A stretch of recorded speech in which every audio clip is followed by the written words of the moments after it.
how to fix WhatsApp microphone permissions on Android. In this quick tutorial, I'll show you how to turn on microphone permissions for WhatsApp step by step. If this helps you out, make sure to like the video and subscribe for more WhatsApp tutorials. First, open the Settings app on your Android phone. Now, scroll down and tap on Apps and select Manage Apps. In here, find and tap on WhatsApp. Tap on App Permissions. Now select Microphone from the permissions list. Make sure microphone access is set to allow only while using the app.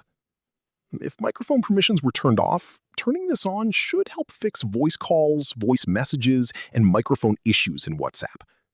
If the microphone still isn't working, try reinstalling WhatsApp from the Google Play Store and then set up the permissions again. And that's it. That's how you can fix WhatsApp microphone permissions on Android.